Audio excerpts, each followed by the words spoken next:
Hey, Arcaders! It's Ubernerd527 here at the Fortress of Nerditude here, talking about welcoming you to a brand new episode of Pokémon Rewind. Now, this is a very, very monumental podcast for Pokémon Rewind fans because not only are we now separate podcasts, a completely separate podcast from what we've been doing. We've been part of the Cartoon Connoisseur Theater podcast. We've been a mini podcast, but now our podcast has finally gained enough experience, and we have now evolved into our own separate podcast.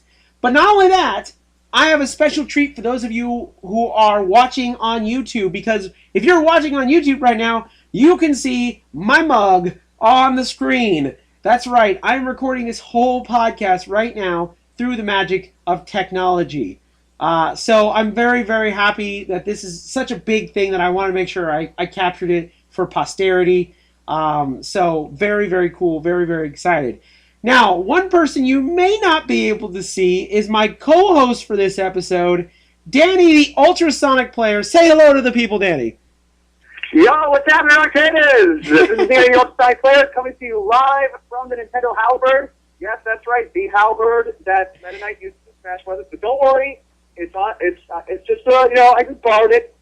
As long as he promised me that I wouldn't get into any dogfights with any bad guys from any of the Smash Brothers universe. I told him I tried not to make any promises, but so far everything's been pretty good up here. All right. So I'm glad to be here for this momentous occasion. Yeah, man. So yeah, just thanks for bringing me along. Awesome. Well, I'm very, very excited about this.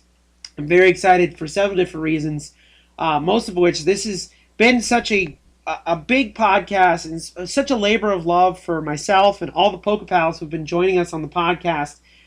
First of all, I want to thank you, Danny the Ultrasonic Player, and all the folks out there who joined me for our Pokemon 20th Anniversary podcast.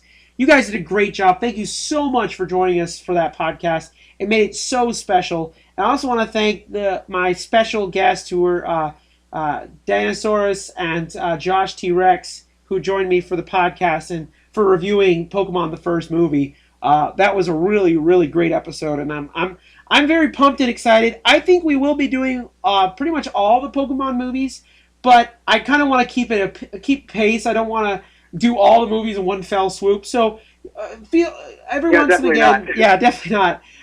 Definitely want to do those movies, but we're gonna keep ourselves calm right now. We're gonna come back to those movies eventually. Maybe every once and again. Maybe if I just get tired of whatever series we're in. Now, for those of you who are brand spanking new to this podcast, because maybe you heard about this podcast, maybe you saw it on iTunes, maybe you just saw it on thearcadearchives.com. We are going through the Pokemon anime story arc by story arc. Now, the story arcs are going to be random. We don't know what story arc we're going to do next. But we're going to be doing them episode by episode once in that story arc. So right now, we are currently in the Orange Islands story arc. And right now, we are in the next episode, which of course is called Snack Attack. So let's talk a little bit about this episode. What do you think, Danny? Well, I have to say, this is definitely a fun little episode. And this is a monumental episode too, because this episode has something very rare that we don't see very much in the Pokemon anime, which is ironic. Which is actually very ironic since what Pokemon is all about, right? Very ironic. So we're going to talk a little bit about that a little bit later. But let's go into our fun facts. So first of all, this is the 94th episode of the Pokemon anime. 94th episode. Okay? It aired in America on March 25th, 2000. March 25th, 2000. It is actually the 100th episode of the anime to be produced, even though it's the 94th episode, which is kind of weird, but it's just go with me. It was. All this information, by the way, comes from a website called Bulbapedia. Very good resource for Pokemon information. If you're looking for any kind of Pokemon information, yes, I'm giving you free advertisements, Bulbapedia. All right, so next, this episode has a rare instance, and not what we were talking about earlier. Another rare instance in this episode is this is one of the very rare episodes where we have a Pokemon trying to eat another Pokemon. Yeah, and we'll you talk don't a little bit really about get that later. those very often. Right, you don't see that very often at all. All right, so that's pretty much all for the episode itself. Let's talk a little bit about Snorlax, who is going to be our featured Pokemon for this episode. Now, Snorlax has been a staple of Pokemon since the original Red, Blue, and Yellow games, right? I mean, everyone caught a Snorlax. I had both Snorlaxes. What about you? I did actually catch a Snorlax in the original Pokemon Yellow, and by that I mean the cartridge. So, what about in the digital version? Have you got your Snorlax yet? I haven't gotten to that point yet, Okay. but it's a work in progress. Okay. So it's just a matter of pacing myself and just really just catching as many Pokemon as I can and leveling them up so I can get there. Right. But I'm really looking forward to picking up that Pokemon again. If I can take a quick aside, because actually I wanted to touch on this, but I actually forgot. What do you think about Sun and Moon? Are you excited that you can bring your Pokemon from those digital versions into the to the new games? Yes, I really am glad for that because it takes the special feature from the Pokemon Gold and Silver editions and takes it to a whole other level. So to where basically now you can pretty much send your Pokemon across space and time, basically, in a way, and just take them with you. Of course, granted, it is kind of a tricky thing though because certain Pokemon learn certain moves in certain games that they don't end up learning in older ones or vice versa. So there is kind of a little bit of not a tightrope, but it is a bit of a tricky thing to do, or at least a tricky thing to navigate. Right. But once you get past that, it's really a lot of fun. Right. It's actually very good because if you run into other friends who are looking for certain Pokemon but don't have them for various reasons, that definitely makes things even better. Or if you just want to get a Pokemon from one version that you have and put it onto another one, it's just the possibilities are endless. Right. Now, are you Team Sun or Team Moon?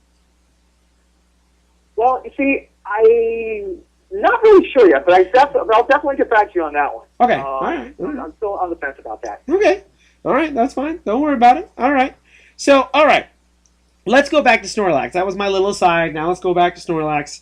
So, Snorlax is a normal type. What? That's right. He's a normal type Pokemon. And Snorlax evolves from Munchlax if your friendship level with Munchlax is very, very high once it levels up. Okay? Wow. Munchlax was... I still need to catch up on my Pokemon. I'm dead serious. Munchlax is awesome. I love little Munchlax. And when he evolves to Snorlax, it's even better. But Munchlax, until Munchlax was introduced in Gen 4, Snorlax had the highest base stat of any non-evolving Pokemon. And that stat was 540. Wow. Yeah. Wow. Okay. And in Diamond, Pearl, and Platinum are the only games in which Snorlax is in the regional Pokedex, but is not. But you don't encounter it as an obstacle in the world. So it's not like the other games where you find a Snorlax on the ground and you have to wake it up with the flute. You can find them in the wild, but you can't.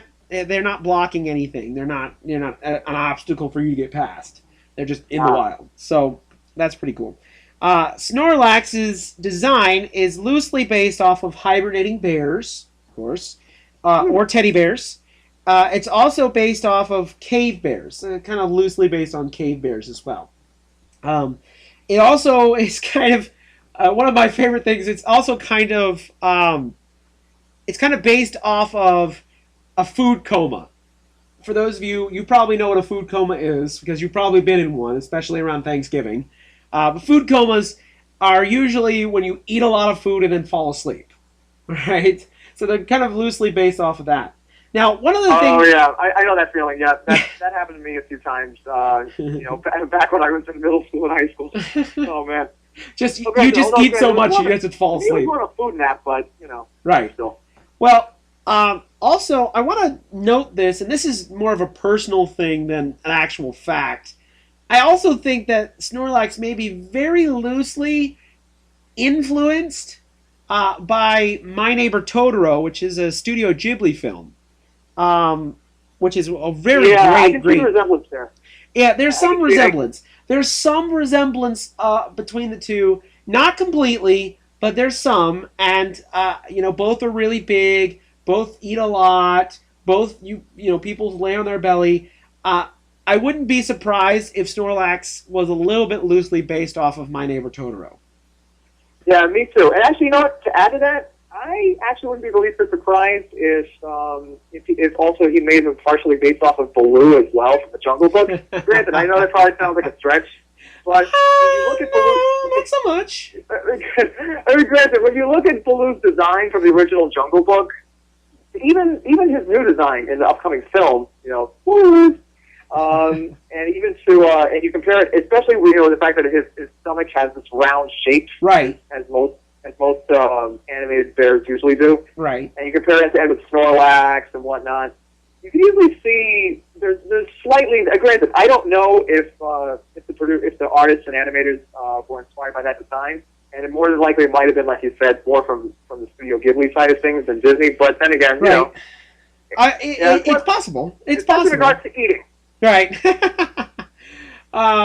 One of my favorite things, though, that comes out of the fan community, though, is they are selling an actual kind of life-sized Snorlax pillow. Snorlax, almost like couch, basically. And you can actually lay on Snorlax's belly, which I think is absolutely awesome. The first thing I said was shut up and take my money. Oh man, I think I saw that post. I'm not sure if I did. I mean, because I did see a post somewhere on Facebook regarding something with Snorlax. Right. I think it might have been that. Right. Holy moly! And Snorlax has been kind of this pretty popular Pokemon that most people enjoy. I enjoy him. He's a very powerful physical attacker. Because his only weakness really is fighting. That's it. That's the only weakness that Snorlax has. So he's a pretty physical attacker as long as he's not going into battle with fighting types. So he even hits hard with rock types and ground types, which are more of a defensive type. Physical defensive That's type, true. not special defensive type, because they're really weak against water and everything else. We've already talked about rock types. Irony. We've already talked about rock types. It's all right. It's all right. I'm sorry, Wybie. I'm sorry. Sorry. Anyways, so let's go on to the actual episode. And to remind everyone, this episode is called Snack Attack! That's right, Snack Attack. So, we begin the episode like every single episode in the Orange Islands. Every single one starts the exact same way. We find our heroes and they're surfing on Lapras and they're going to a new island. Right? Mm-hmm. This they are. island is actually a chain of islands called the Grapefruit Islands. And lo and behold, what are you going to find in the Grapefruit Islands? Grapefruits! Of course! What else are you going to find in Grapefruit Island? So Tracy kind of tells everyone about Grapefruit Island, how the grapefruits grow there, and how they go throughout all the regions, and they're very famous for their giant grapefruits. So they all decide to go there, and lo and behold, who's following behind them? Jigglypuff. Yep. Jigglypuff is following. We'll talk more about Jiggly here in a little bit, but Jigglypuff is following around. So when they get up on shore, Ash grabs one of the grapefruits and is about to bite into it when this girl comes running at him and actually tries to whack him with a bat. And Ash has to literally take his backpack and shield himself from getting hit by this girl. Who just, automatically that's like, wow, I think that's our first person-on-person violence that I've seen on the show. Yeah. Pretty much. Right. And so as she's doing that, she's calling Ash a thief, blaming Ash for stealing these grapefruits, and the group kind of sits down with her and kind of explains, we came to this island, we didn't know that this was an orchard, we just thought that there was nobody here, so we didn't think anyone would mind if we got some grapefruits. And then she's like, okay, yeah, whatever, that's fine. Then she kind of tells everyone that they're famous for growing giant grapefruits, like huge grapefruits, and their grapefruits are cared for, and they really, really try to do their best, and even shows like a montage of how they grow. She even talks about like kind of the process of how they grow these grapefruits on this island, and she just it just shows a lot of pride that she has for these grapefruits, right? And she then tells everyone that somebody's been stealing these grapefruits from this island. Somebody has been going around and stealing these grapefruits, and they don't know who, but they know that they've been stealing a lot of them. A lot of grapefruits. So the funny thing about this is that Ruby, the character's name, the girl that they meet, that almost bashes Ash over the head, Ruby doesn't really introduce herself. It's a guy that actually runs up to her and says, Ruby, we have a problem. And that's how we get her name, is Ruby. Usually in a Pokemon episode, it's Brock who finds out the girl's name. Brock is kind of our guy who finds out who this character is for us. But we don't get that this episode because Brock is nowhere to be seen.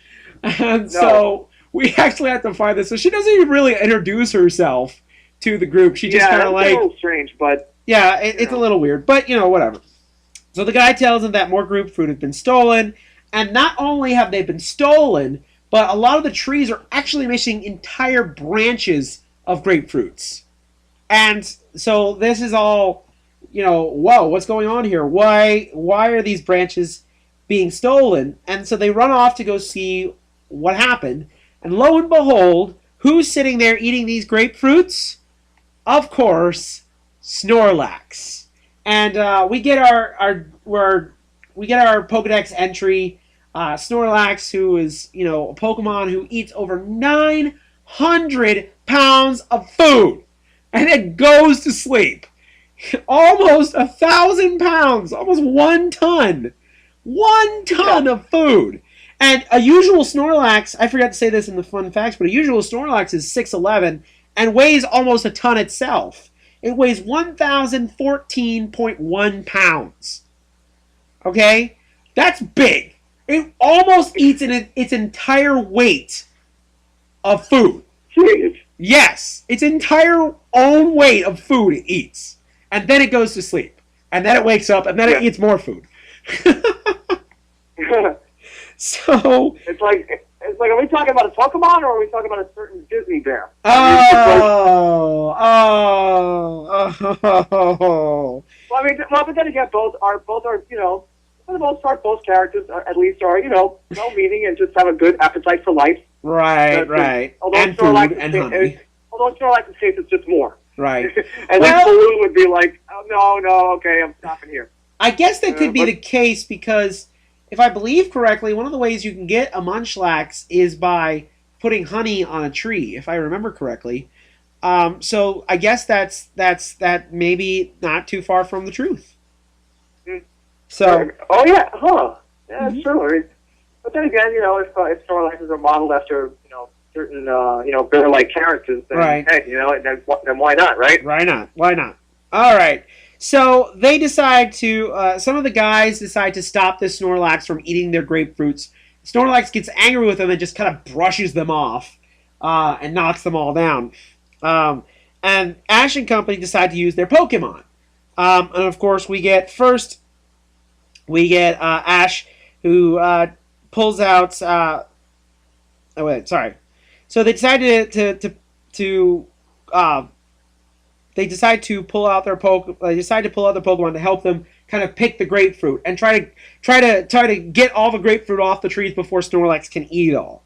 So they pull out their Pokemon, and Ash calls Bulbasaur to use his Razor Leaf, and then Staryu uses water gun to knock out some of the trees as well. So when they start to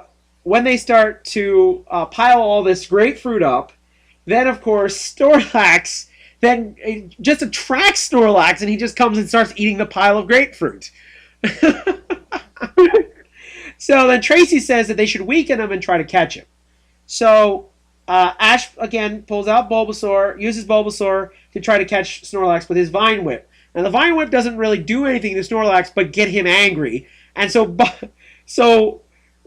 Snorlax gets angry and then uses his whole body to do a body slam and squish Bulbasaur flat, flatter than a pancake. Oh, man. Poor Bulbasaur. Poor Bulbasaur. Oh, and then so it just doesn't work. So Snorlax starts to eat everything on the island, and then he just kind of falls down and just kind of sits there.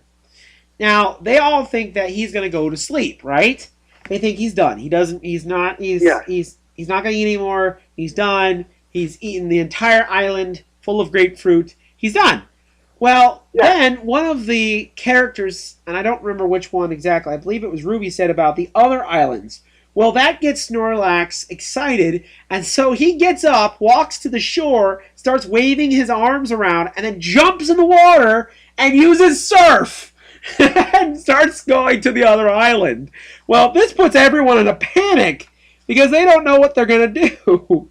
Well, also, everyone's in a panic, but Ash and company start riffing on Snorlax, which is actually kind of mean, some of the stuff they say. Ash says something about doing the blubber flop and all this. So Ruby decides to go warn the other islands and tell them to start picking all the fruit, while Ash and them try to go stop Snorlax while he's going to island number 2. Now, lo and behold, while they're on chase for Snorlax, who do we run into on island number 2? But of course, everyone's favorite, Team Rocket. Team Rocket. So they're picking grapefruit and they decide to try to eat it.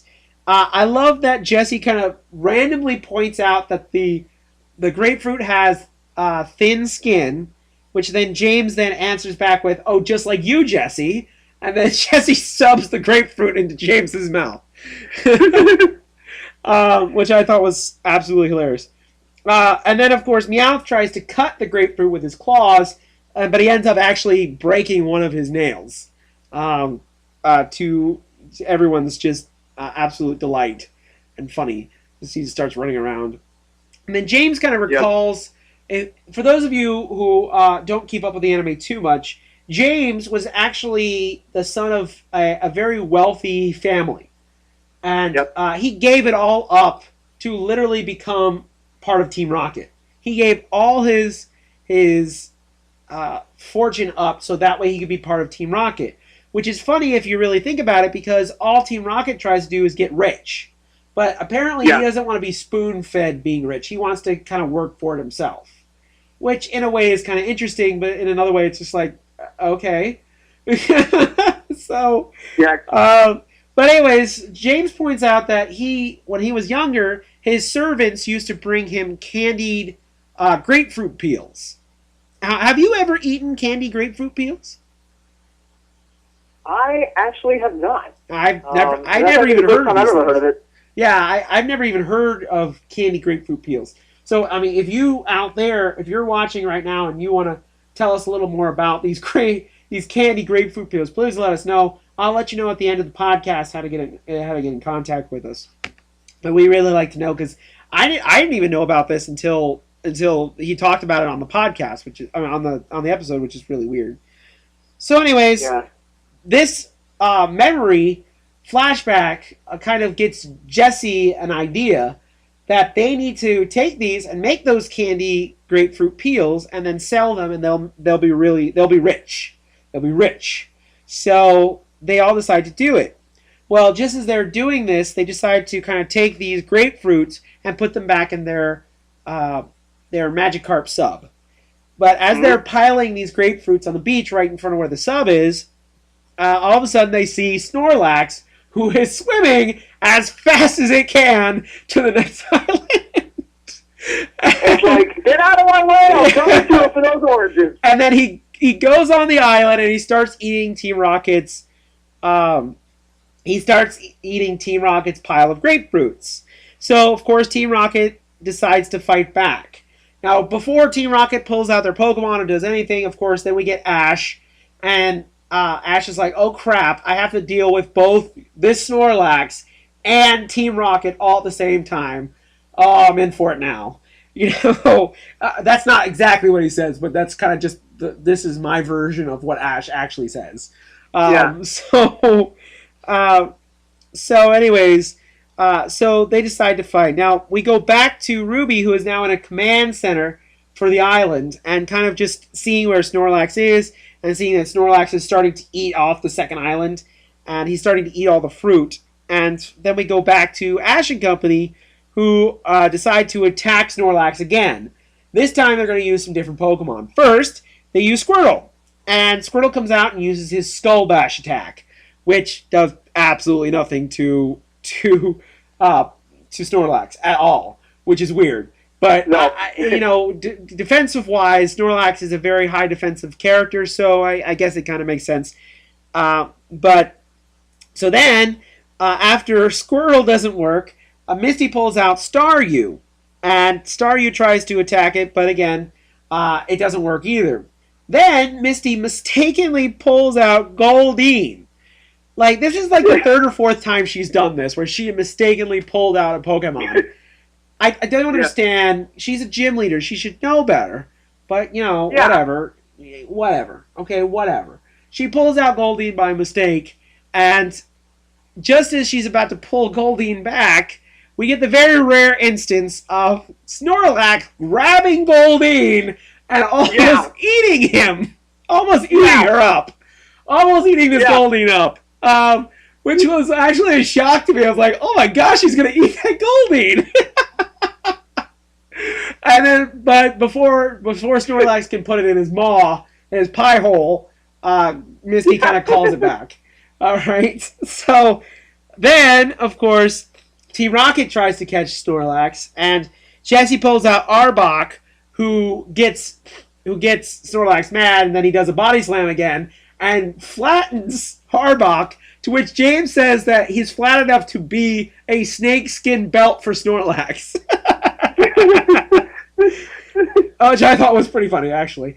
And then Jesse then calls out Lickitung, who she decides to use Lickitung's Lick Attack, and just as the tongue is about to touch Snorlax, Snorlax grabs the tongue and starts using it as a napkin, which really is kind of disgusting, if you think about it. It really is. But then again, Snorlax is known to eat moldy food. So, whatever. Okay? Yeah. So, whatever. So, then James pulls out his Victory Bell, and of course, what happens? Victory Bell clamps onto James, and then James kind of throws him, shoves him at Snorlax, and then Snorlax, again, does another body slam and squishes poor Victory Bell under his weight. So then, Misty's like, I've got it! I've got the perfect Pokemon! We could do this! And everyone's like, what? Who? And she pulls out Psyduck, who then grabs one of the grapefruits and tries to eat it whole and chokes. And then kind of falls over and spits the grapefruit out. And of course, Misty then says, well, I knew you would choke. I was like, oh, this is very random. Very, very random and not needed. But okay, whatever. It was kind of funny, but not needed. And then, of course, Ash and Pikachu decide to give it a try, so Pikachu does a Thunder Shock and just barely touches. Snorlax flinches a little bit, but it just barely hurts him. So then we go back to the command center, and we find out that Snorlax has eaten over 75% of that second island. In that short amount of time, he has eaten almost 2 islands full of grapefruit. I know, which is kind of interesting, because for a Pokemon that looks as big as it is, right? You wouldn't think that. I mean, it's like, I guess you would think that Snorlax would not be that fast, but I guess for food, Snorlax can be pretty Hey. quick when it wants to be. Yeah, he eats almost all of his weight in food, so you know. Apparently. maybe this Snorlax is a little hungrier than most. I don't know. If that's even possible. Right, if that's even possible. So, anyways, then we go back to Island 2, and James decides to try to hypnotize Snorlax. At first, I wasn't sure what James was actually doing in that weird costume. I was like, what, is he doing, a magic show? Is he trying to put Snorlax to sleep by doing something lame? I don't know. But he pulls out a pendulum and then starts trying to hypnotize Snorlax. But in true comedy fashion, it backfires on him. And instead of putting Snorlax to sleep, he puts himself to sleep, which is absolutely hilarious. Then they decide to, then Ash and Company decide to massage Snorlax to get it relaxed so that way it'll fall asleep. So they decide to massage. How do you massage a Snorlax? How exactly do you massage a Snorlax? And even if you can, is that like a profession in the Pokemon world? Can you be a Snorlax massage? Can you go to college for that? Can you go to college and be a Snorlax masseuse? I don't know. I don't know. I guess apparently, I guess in some cases you can. I don't even know how you manage that, but I guess there's a way. And then, so then Misty comes up with this great idea. She starts telling this little story, kind of setting a stage a little bit. At first I thought she was like telling him a bedtime story to put him to sleep. But you find out that she's kind of setting the mood so that way he can start counting other Snorlaxes like it's sheep. He's like counting sheep to try to get her to sleep. And then, of course, just like James, she ends up falling asleep instead of Snorlax. And then my favorite was Psyduck starts laughing at her, and she's like, "Oh, shut up! You screwed up too." So then, oh my gosh. So then, it gets even weirder. It gets even weirder, believe it or not. Then we get Jessie, who dresses up as Snorlax's mom and decides to sing Snorlax a lullaby. But the combination of Jessie, James, and Meowth is absolutely horrendous. And Snorlax gets so angry with him that he knocks all of them out. And Team Rocket blasts off, and we don't see them again for the rest of the episode. Oh, good. Yeah. I mean, I guess if you want to try and get Snorlax to move or to do anything other than not eat, I guess you got to do it. You have to pull whatever tricks you have out of your bag. Oh, or gosh. it's not every trick in the book, but yeah, I mean, even though obviously that doesn't exactly work. Right. So then, of course, we get Misty. Then says, "You know what? Team Rocket wasn't quite that stupid. I think this is a good idea, but I think we were going about it the wrong way." And they're like, "Oh, well, what are we gonna do then?" And then she's like, "Well, about Jigglypuff. Jigglypuff can sing Snorlax to sleep." And they're all like, "Awesome! Let's go find her." So they go to try to find Jigglypuff. Now, I don't know how, because they catch up with Ruby, who is on Island 3. I guess they had to surf there using Lapras, but they had to go to Island 3 to find Ruby, because that's where they are right now.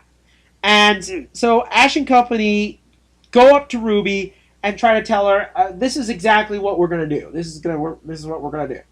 But as they do, they come up to the processing plant where Ruby was called up earlier, and they find out that all the workers have fallen asleep. Completely fallen asleep, and they have marker all over their face, which is basically just a indicator to us, the audience. Jigglypuff is here. Jigglypuff was here, and Jigglypuff is somewhere on this island. So that gets everyone excited, and they decide to try to coach Jigglypuff out. So they make a whole stage for Jigglypuff to sing on. They make Jigglypuff, they make a big sign with lights and everything. And here's the weirdest thing that I thought about. Okay? So they make this stage, make everything, and they leave multicolored markers on the stage. On the stage. Purposely. Okay? Here's my question. They know what Jigglypuff is going to do with those markers. Why? Yeah. Why in the world did they leave those markers on that stage? I mean, I guess it could be said that they're trying to, really entice Jigglypuff. But they know that Jigglypuff is going to take those markers and going to mark all up their face. I just don't understand why. But that's what they do. That's exactly what they do. I mean, go ahead. Now that you think about it, that also kind of didn't occur to me. It's funny because when I saw it, way back, that didn't really click in for me. But yeah, I mean, now it's like, why would they leave multiple markers instead of just one? But, right. Okay, I guess whatever works. Well, even just leaving one. Why would they leave any markers at all? Period. That's my question. That is my question. That's why I am frustrated right now because I don't understand that. But whatever. Okay, whatever. This is what happened. Okay, so then all of a sudden they see Snorlax and he's bolting as fast as he can towards that grapefruit and that processing plant, and Jigglypuff is nowhere to be found. Nowhere to be found. And so they get a little nervous, and Ash starts clapping and chanting, Jigglypuff, Jigglypuff, Jigglypuff, Jigglypuff, and then everyone starts joining him. And, of course, who would show up? Of course, Jigglypuff. She shows up, she goes on stage, and then Ash coaches her to try to start singing. So that's what she does. She starts singing. Now, everyone starts falling asleep, except for Ash. Ash is determined to stay awake. He wants to keep awake. And then we look over at Snorlax, and Snorlax is kind of dozing off a little bit. And so Ash is like slapping himself. He's keeping himself focused. He is going to catch that Snorlax. And so he uses Pikachu's Thunder. And so the combination of the Thunder plus Jigglypuff's Sing weakens Snorlax enough to where Ash throws the Pokeball, catches Snorlax in record time, mind you, because usually when Ash catches a Pokemon, which is very rare, by the way, a very rare thing, that Ash catches Pokemon in a Pokemon show, but it's very rare. But usually you see the three, just like with the video game, you see the three wiggles, and then it stops. And then you've caught it. This one doesn't even give you three wiggles. It just gives you one and done. Caught him. Right? So he catches the Snorlax, right? Yeah, I mean, it's one of those rare moments where it really usually they usually would pace that out because usually they would give you those three wiggles, but I think I don't know, maybe because I don't know, I guess it would have made more sense for them to do the three wiggles, especially considering the fact that everybody was falling asleep and Ash was trying to just hold out long enough to catch Snorlax. So I guess if they went with the three wiggles, it would have added more to it. Because, but then again, hey, it worked exactly the way it was supposed to. I mean, after all, the payoff, he did get Snorlax. Right, so Ash catches Snorlax, which again, this is the 13th episode in the Orange Islands. The 13th episode in this story arc. And this is the only Pokemon that Ash has caught so far. Well, I guess, no, never mind. I correct myself. He caught Lapras at the very beginning. So this is the second Pokemon he's caught in the Orange Islands.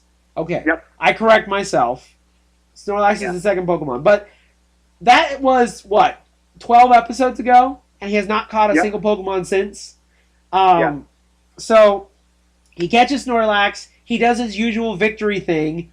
But before he can even finish it, he starts falling asleep and Pikachu follows after. And of course, Jigglypuff gets angry and then marks up everyone's face. This time in multicolors because they left the multicolor markers. And then, of course, time passes. Then it's now twilight now outside, and so Ruby kind of thanks Ash and company for helping him. Ash kind of thanks Ruby because without this he wouldn't have a Snorlax now. So he then kind of as a thank you for him catching the Snorlax and for their help during this crisis that they had. She gives Misty a bag of those candy grapefruit peels. And Misty then shares it with Togepi and then shares it with Pikachu, who absolutely love them. And so then we get, of course, just a moment of like, oh, that's kind of cute. And then a guy comes running up to Ruby and is like, hey, Ruby, you better see this. And so they turn around, and everywhere that Snorlax was, some new grapefruit trees are growing. Now, this is actually another example of what I was talking about earlier, of this being representative of Totoro from My Neighbor Totoro, because it's very much the same idea, kind of that forest spirit kind of thing. Of Snorlax eating all these grapefruits. My guess is that when he ate all the grapefruits, he left all the seeds, and the seeds got on the ground, and as he was walking over the seeds, it kind of like put them in the ground, and that kind of just planted them. That's just my theory. Tracy had a different theory that Snorlax has some kind of mystical power that grows these trees. I don't know. Nobody could really explain what happened. It just happened. Okay? And, so everyone's all excited about this, and because of this, they may have more grapefruits next year. Who knows? We don't know. So then, of course, Ash and company sail off into the sunset, saying goodbye to everyone on the island. And that, my friends, is the episode. So, with that being said, let's go into our pros and our cons for this episode. So, Danny, you go first. Yeah. What are your pros for this episode? Well, I think the biggest pro is that finally we have Ash catching a Pokemon. And actually, for once in how many episodes? After 12 episodes! Yeah. So that's pretty much the biggest pro of the entire episode. Other than that, let's see. Well, actually, a few little, I don't know what you can call them, but I guess you can call them cartoon antics. And by that, I'm talking about the kind of things you see in the Tom and Jerry or Looney Tunes cartoon. Right. Where there's just little things that go on, and that, granted, it makes absolutely no sense to the plot, absolutely none, but it's so funny that you just want to just burst out laughing. Like, for example, when Misty basically fell asleep while she was trying to get Snorlax to sleep, and Psyduck was just laughing at her. Or even the what was the other one? Or even just the the other one where Psyduck actually tried to eat the orange, the whole orange, as opposed to just eating it slice by slice.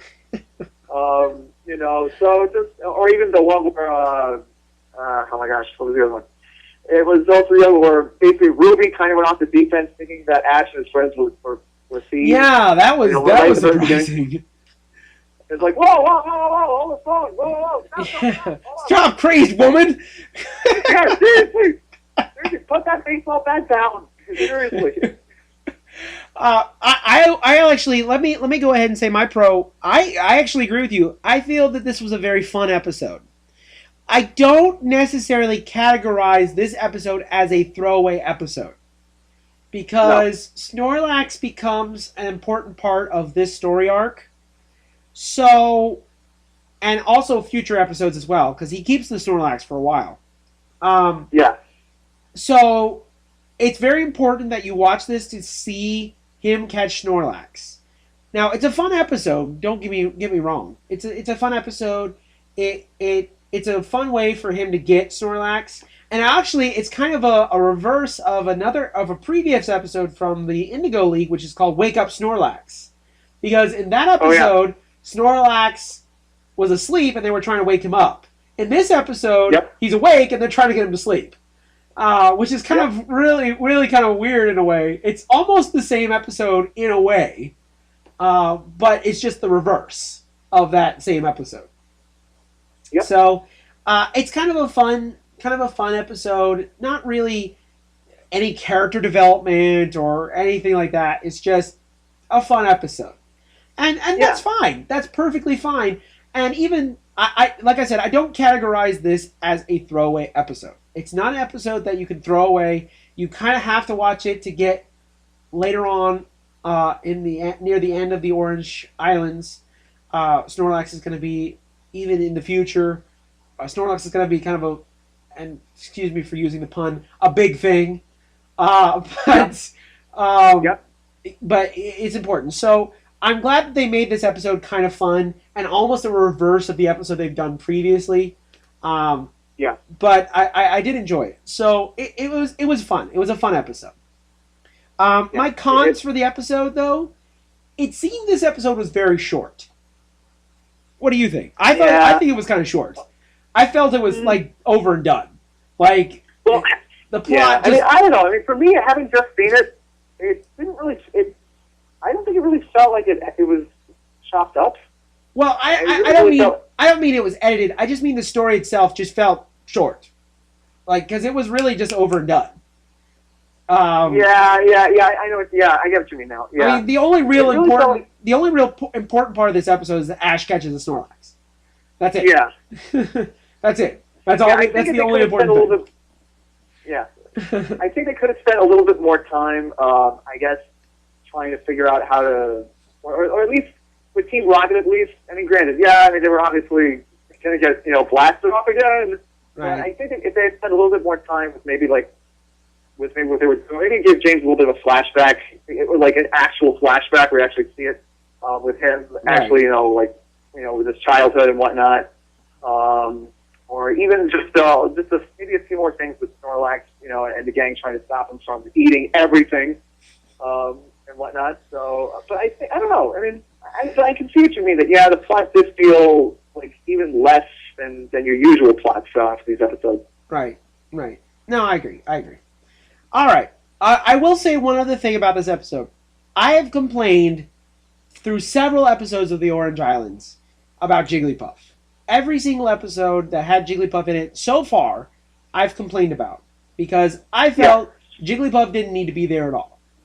However, this episode showed that you can put Jigglypuff in an episode and make it relevant. So, I mean, I was actually glad that she was in this episode for once. It's usually either Team Rocket or Jigglypuff. But both of them, I was perfectly fine with them being in the episode. I didn't have any problems with it. It didn't feel forced. It felt like it fit like a glove. So I did enjoy that. Okay? All right. So let's, before we end this episode, this very momentous, very big, Snorlax-sized episode, right? Yep, big time. Big time. Our Snorlax-sized episode. Before we end this episode, I first want to, again, thank you guys out there for watching, for listening. I hope you enjoyed it. I hope you enjoyed this episode. I hope those of you watching on YouTube actually see my face right now. I enjoyed it as well. And if this works, if people like this, we might actually do this more often, and me and Danny might get together and we actually may record us doing like a roundtable discussion about an episode. So if you like this, please, on the comments below, please make sure you let us know, because we want to know if you like this or not. Okay, so this was kind of an idea that we had and thought it would be kind of neat to try it out. So if you like it, comment below, let us know what you think. Okay, now we are part of the Arcade Archives Network, where you can find it's a blog dedicated to nerd culture. The way we describe it is it's kind of like an arcade from the past, but on the internet. So it's a place where people can come, play video games, and enjoy, and also talk about things that are going on with life. We want to kind of bring back that nostalgic feel of the arcade. And that's what the Arcade Archives is all about. Now, on the arcadearchives.com, you can find a whole bunch of articles by Danny the Ultrasonic Player himself, by Raygun, the creator of the website, and of course myself as well, Ubernerd527. You can also find our webcomics, Tales from the Game Grid, and Saga of the Seven Steves as well. You can also find our podcasts. We have tons of podcasts now. We have the Electric Circus, Pokémon Rewind. We have Cartoon Connoisseur Theater Podcast.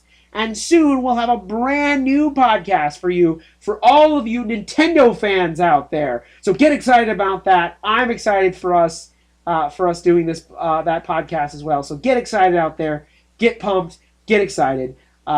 So if you'd like this podcast, please go to thearcadearchives.com. Please let us know what you thought about this episode, about any episodes in the past, anything that you liked about this episode. We want to know. So please comment below. If you go to the bottom of the post, you can comment. If you're watching this on YouTube, you can also comment as well. If you're listening to this on iTunes, which hopefully by the time this podcast is up, it'll be up on iTunes for you to subscribe to, please make sure you review the podcast. Please give us 5 stars if you can, but be honest. We're not going to force you to put 5 stars on there. And write us a review so other people can find us, okay? And make sure you just keep checking back with us. Now, Danny the Ultrasonic Player, go ahead and give them all your stuff as well. All right. Well, I post articles on the Arcade Archives website periodically. Sometimes the gap can be a little bit longer, but there's always going to be articles popping up. And in addition to that, I also am a fan fiction writer on fanfiction.net under the pen name Ultrasonic, where you can check out some of my stuff there. And also I am on Instagram and on so you can follow me on there. And yeah, like you said, just check out our website. There's all kinds of things that pop up on there. So come on over and just see what you might take a look. You might love what you find. And I almost forgot. You can also follow the Arcade Archives Network on Instagram as well. The Arcade Archives Network on Instagram as well. You can follow us on there. So make sure you do. Follow us. Leave comments. Thank you so very much. All right. So, our next episode, episode 14 of the Pokemon Rewind Podcast, we're going to be talking about the next episode in the Orange Island story arc, and that, of course, is called A Ship Full of Shivers.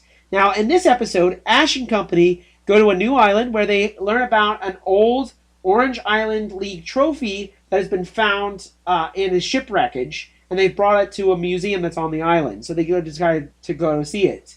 But they find out that Team Rocket has stolen that trophy, and when they give chase, they find themselves on a ghost ship filled with a Pokemon that you're probably already figuring out who's going to be on there. So, feel free to check out that episode, and we leave you with a clip from this episode. And for those of you on YouTube, I'm very sorry. I'm not actually going to leave the video version of the clip because YouTube doesn't like it when I do that. So I'm sorry if you can't actually see the clip, but I hope you enjoyed this video version of our podcast. And thank you so much for joining us. So from myself and Danny the Ultrasonic Player, say goodbye to the people, Danny.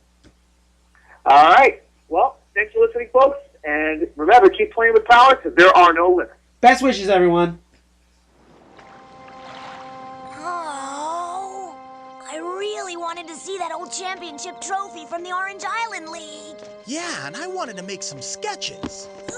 Hey, what's that? Huh? It looks like a leg. Huh?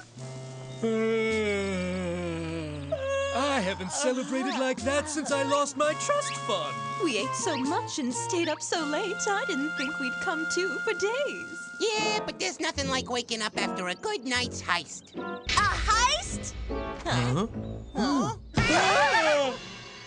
We don't know anything about any championship trophies. And if we did, a stolen one certainly wouldn't be in this package. Oh, they'll never think we took it now.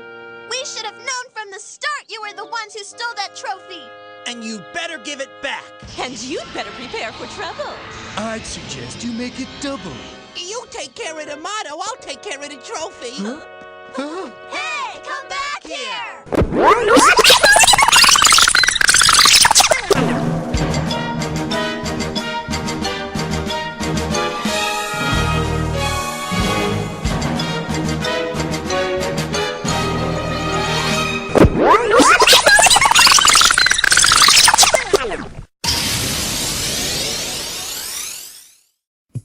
Thank you for joining us for this Arcade Archives Network video. If you like this, please make sure to subscribe to this channel and leave comments below. If you would like more, please go to thearcadearchives.com or zowie.kerpowie.com. Thank you so much once again for joining us for this Arcade Archives Network video, and don't forget to keep playing like it's 1981.